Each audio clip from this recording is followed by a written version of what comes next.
não parar, não precipitar e não retroceder. Então dizer para esse cara, sabe quando nós vamos parar? Nunca. Nunca na sua porca vida.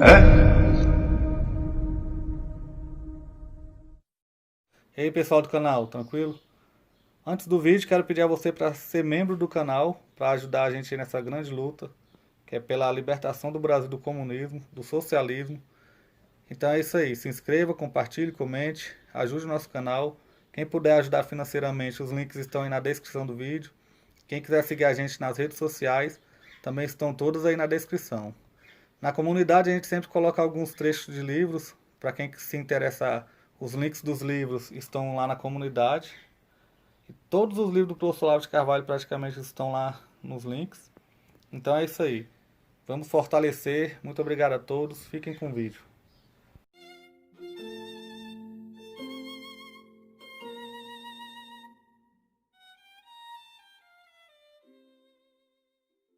Hoje eu gostaria de falar um pouco sobre o tema da maturidade, que é evidentemente ligado à questão das 12 camadas.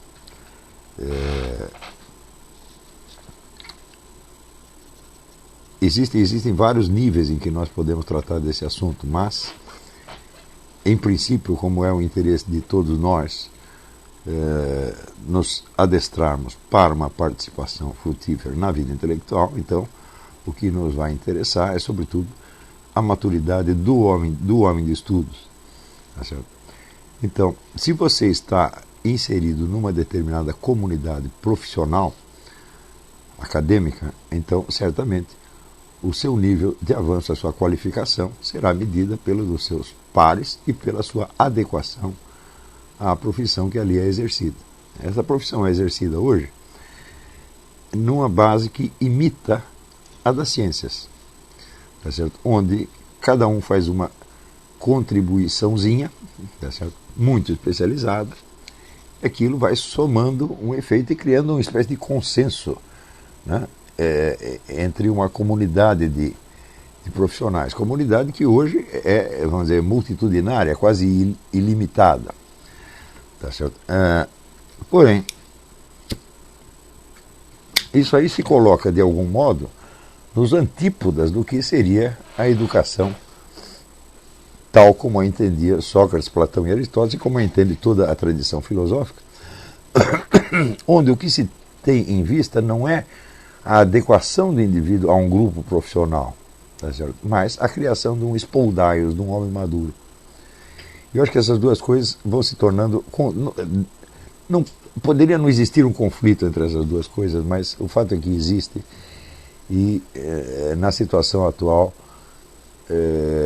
elas se tornam quase que incompatíveis.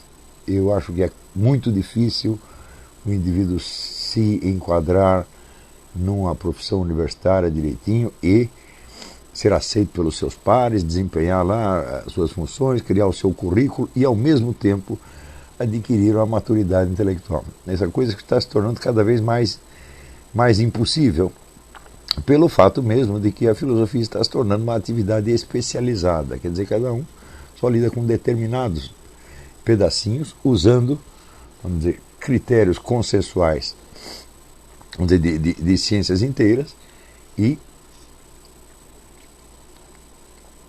devendo se submeter aos critérios de validade já assentados numa discussão coletiva. Ou seja, como você fazer um trabalho de filosofia hoje é como você fazer qualquer trabalho científico. Acontece o seguinte: o trabalho científico ele não se destina aos leitores em geral. Ele não é feito para entrar no debate cultural geral, mas apenas para servir a determinadas finalidades profissionais e econômicas muito claras, muito definidas, né? Então, por exemplo, vamos supor que o indivíduo está pesquisando um remédio qualquer, tá certo? Ele descobre o remédio. Bom, o que ele vai fazer com isso aí? Vai publicar em tudo quanto é jornal? Fala, não interessa isso aí. Vai publicar numa revista científica para que isto chegue na orelha de algum laboratório. O laboratório, então, possa criar os meios de industrializar aquele remédio. Ou seja, isso se destina a um público ainda mais especializado, né, do que primeiro círculo de leitores, que são os colegas. Por exemplo, se um sujeito escreve um trabalho médico e isso só é lido pelos colegas e não chega na orelha de laboratório nenhum, simplesmente não teve efeito. Nós sabemos que as publicações médicas, e eu mesmo sei disso porque durante anos eu fui editor de 2 revistas médicas importantes, que eram Atualidades Médicas e Clínica Geral. Não sei se elas existem ainda, mas na época eram, sem dúvida, as mais importantes. Nós sabemos que toda a bibliografia médica, toda a produção de revistas médicas gira em torno de laboratórios. Os laboratórios decidem o que você vai escrever, decidem o que você vai receitar, tá certo? E antes, por exemplo, na hora de planejar uma edição da revista, já tínhamos que ver o seguinte: quais são os remédios que serão receitados e quais são os laboratórios beneficiados. É lá mesmo que nós vamos pedir anúncio. Isso, então, fica um círculo de autorrepetição, né? Mas isso é normal nesta profissão. Quer dizer, o público a que se dirige a pesquisa médica é de 2 tipos. São os próprios médicos e é o pessoal do laboratório, sem dúvida. E também, vamos dizer, os chefes de departamentos de pesquisa, etc., que podem dar mais verba para o nego continuar estudando. Isso não entra no debate cultural geral de maneira alguma, por causa, precisamente, das aplicações técnicas industriais que tem esse tipo de trabalho. Mas pergunto eu, que aplicação técnica industrial tem os trabalhos de filosofia? Nenhum, 0. Tá certo? Então,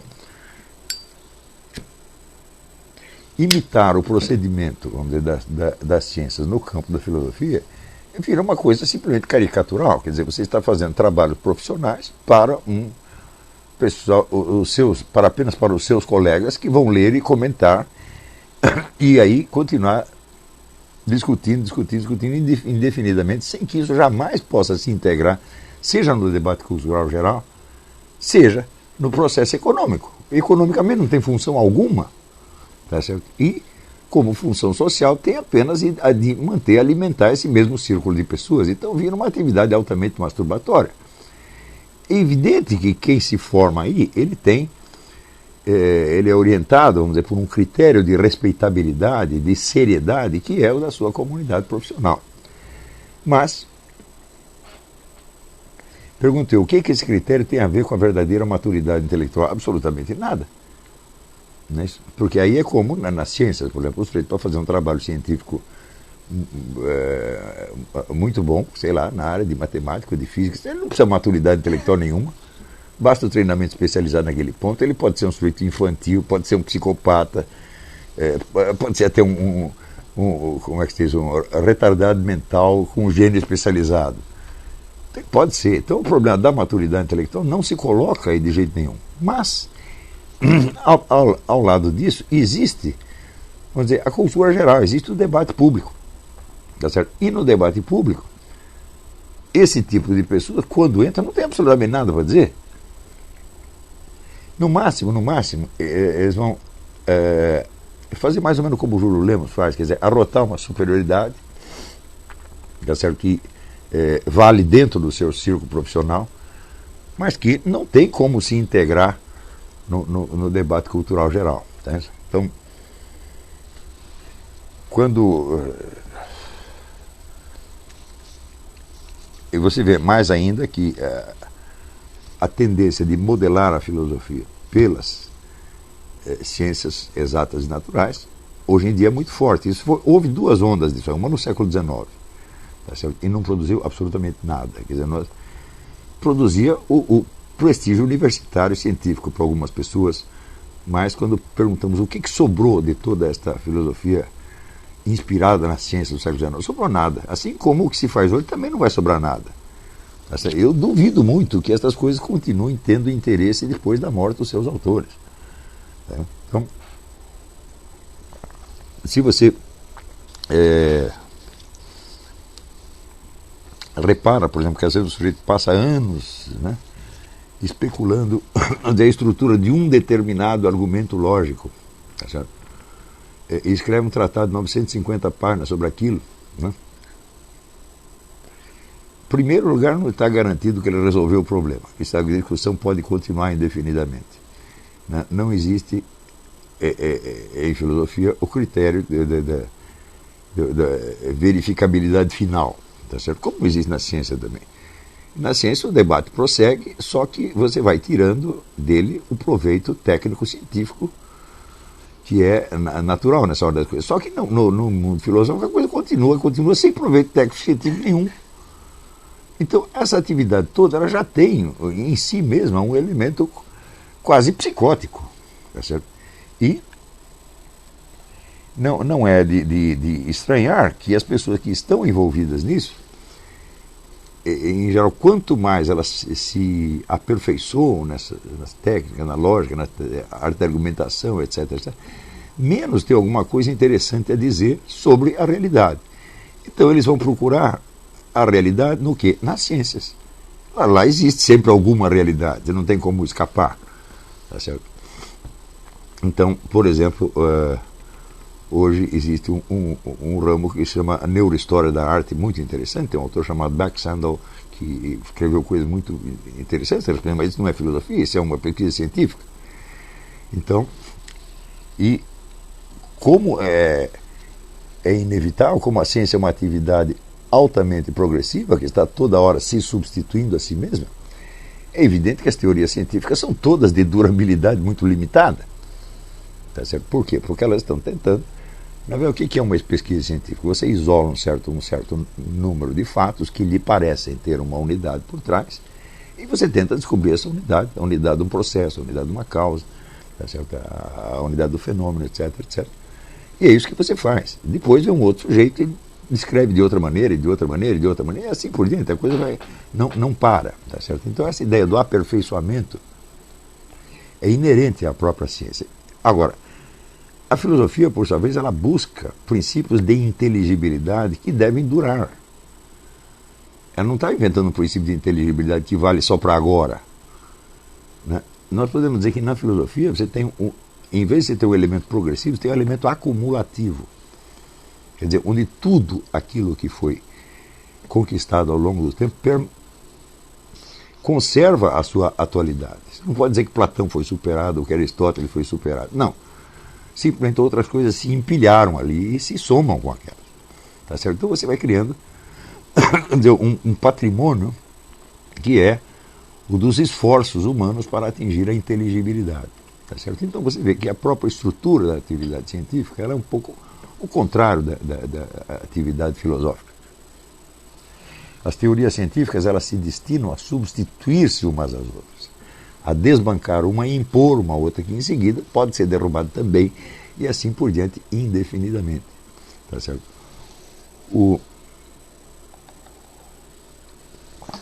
E em filosofia é impossível você fazer a mesma coisa. Quer dizer, não existe nenhuma maneira de você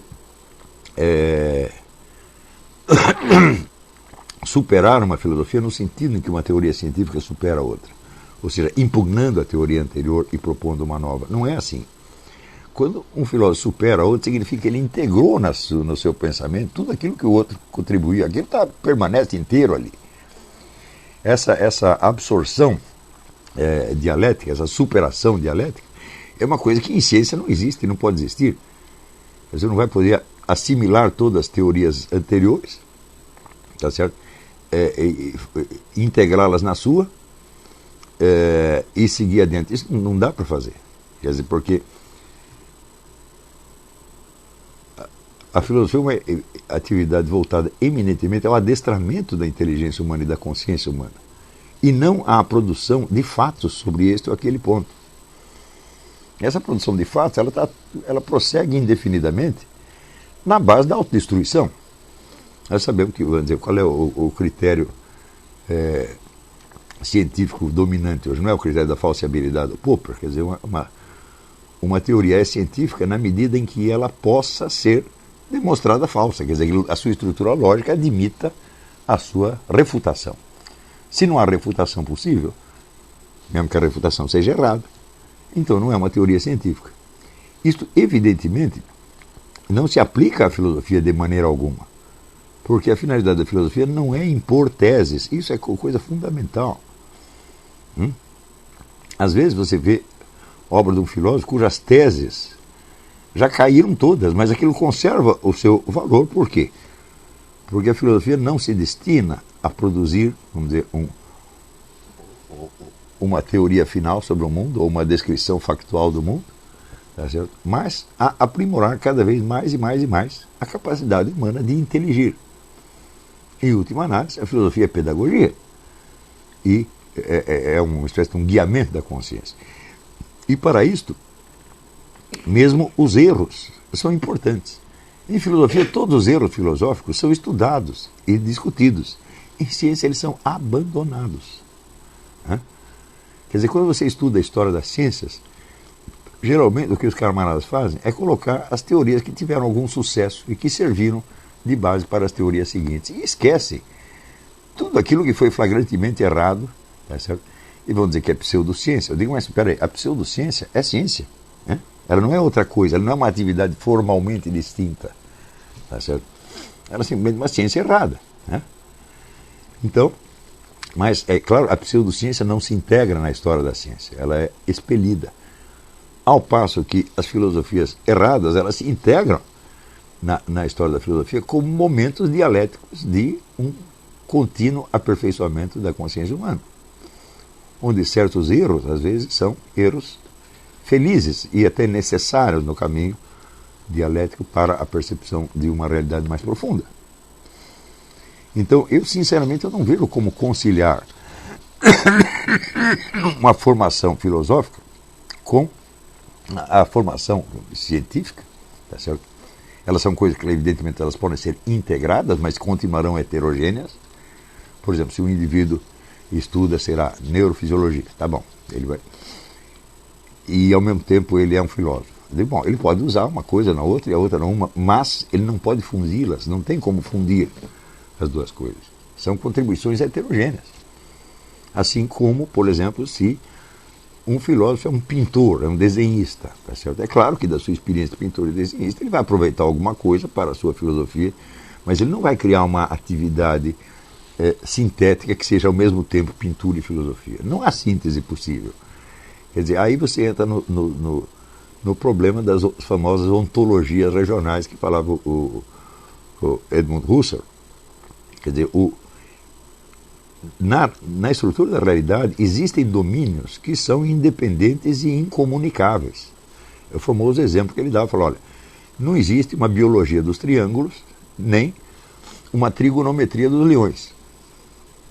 Quer dizer, você não tem como fundir uma coisa. Você pode estudar trigonometria, pode estudar biologia dos leões, mas você não vai fundir isso de jeito nenhum. Ainda que a coexistência desses dois campos de conhecimento na sua mente possa ter um efeito inspirador ou heurístico e possa te dar ideias, etc, etc. E aí, pessoal, estamos mandando aí caneca para todo o Brasil. Muito obrigado ao pessoal que ajuda o nosso canal aí adquirindo as canecas. Também é uma forma da gente interagir. Muito obrigado. Também valeu aí pelas dicas, pelos comentários aí positivos ao nosso canal. Muito obrigado mesmo. Isso aqui é uma forma da gente manter o canal no ar. Tranquilo? Tamo junto aí, galera. Forte abraço, muito obrigado a todos. Quem quiser é só encomendar, essa daqui já vai para São Paulo, Rio de Janeiro. Todo o Brasil a gente manda. Valeu, tamo junto. O que a direita não aprende comigo, a esquerda pelo menos tenta aprender.